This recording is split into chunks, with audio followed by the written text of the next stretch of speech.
Greetings, salutations. Happy Wednesday, July 29th, 2026. And welcome to Backstage, the daily show for entrepreneurs, founders, visionaries, and builders who are ready to stop waiting in the wings and let their stories power their growth. I'm so glad you're joining me this morning for a few minutes of storytelling, reflection. I want to talk about boredom today. Boredom is really fantastic for many reasons, but when it comes to speaking, boredom is the greatest opportunity ever. If you're in a room and you're at a conference, how many of you have been at a conference and you're sitting in another room with all the rows of chairs and the stale donuts and the mediocre at best coffee? You know, maybe the carpet is sort of the most interesting thing. It has a pattern to it that you're kind of studying and going, who thought of this pattern and why did they mass produce it? Is it just me that thinks these things? I'm sure it's not. But the point is, you're there and it's easy to go in and out of kind of paying attention. So imagine, think about politics, and I'm not going to get into politics deeply, but think about a politician who's been in office for a long time. And, you know, a president's life cycle is like, you know, at best 8 years, right? So by the 6th year, people are starting to tune out. There's a lame duck status. Well, the same is true for everybody else. You know, it's newness only lasts for so long. That's why we call newness.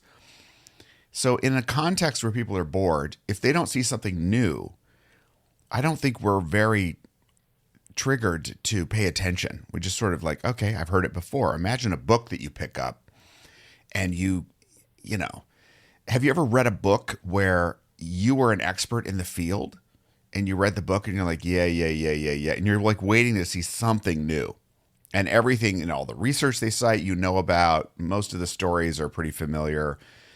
I've got a ton of those books, not because I know a ton of things, but if you buy books in a certain field, now you can find little nuggets that are new. Okay. But to be new, to be really do something in a new way, it's hard.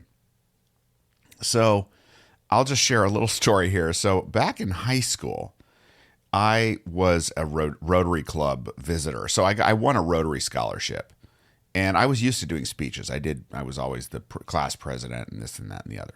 So I was always doing speeches and then I ended up winning some kind of award. And I go to the local Rotary Club and I stand up there and I've got, you know, people from all different professions and political persuasions. And I was pretty openly political at that time.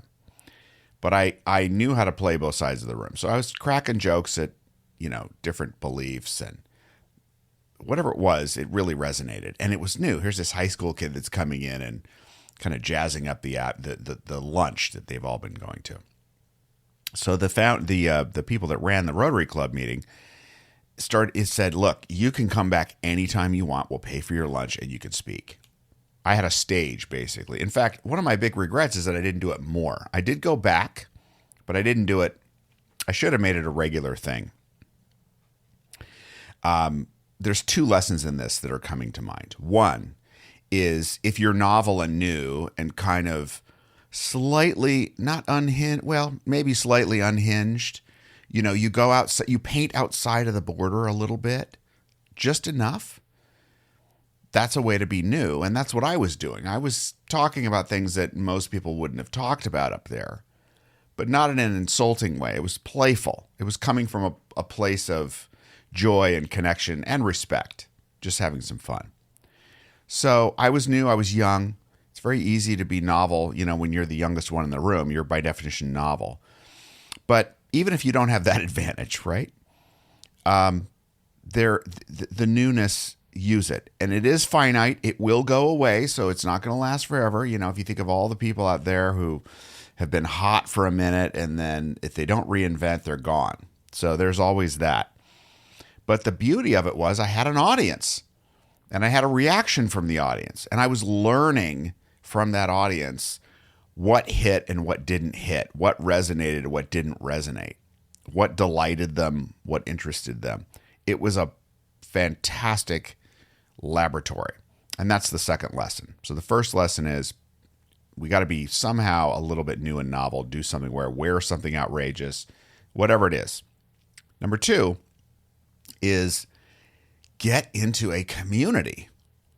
I moved away from that town, so that Rotary Club was not going to be one I could join and kind of get. I could have if I had stayed there, but find a community. I've talked about my networking group that I just absolutely love, and I'm loving every time I go. I love it a little bit more.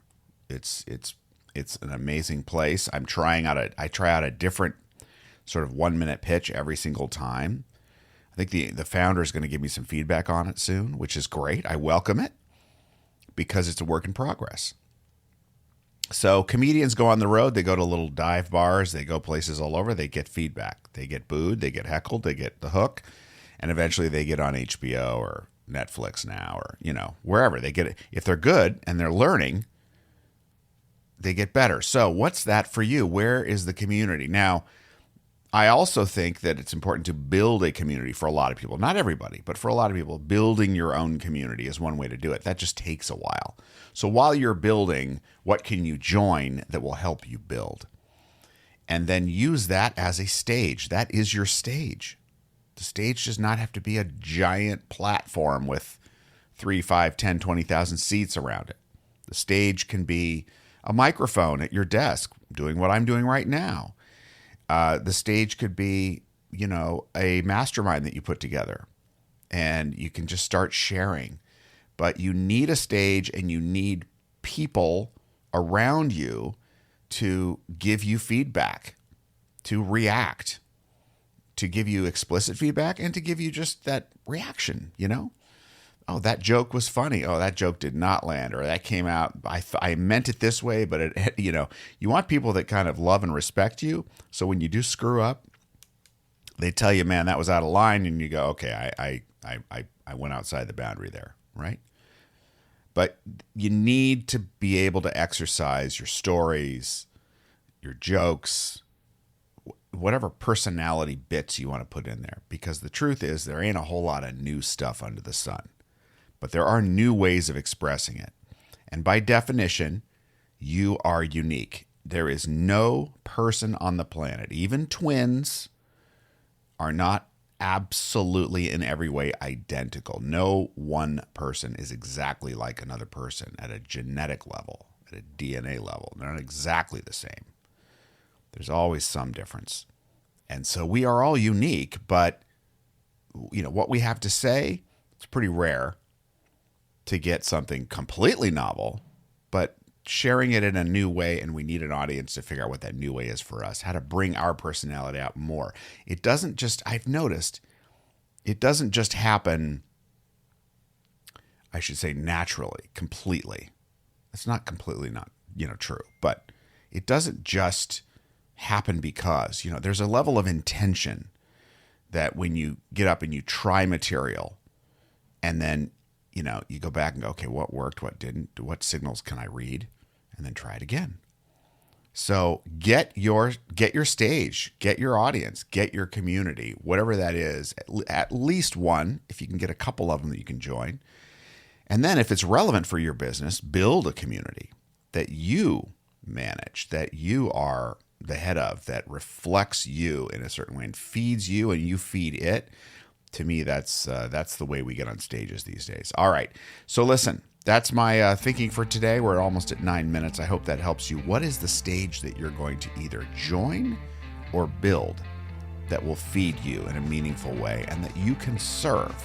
That's really important. You don't get fed unless you serve it. It's gardening, right? You got to plant the plants in the garden and water them and nurture them, and then you get to eat well. That's the whole virtuous cycle of this thing. So with that, I will invite you to please reflect on what that means for you. Invite someone that you know, like, and respect to join our audience. And in the meantime, as always, be good to yourself and others, and we will check back again with you tomorrow. Bye-bye for now.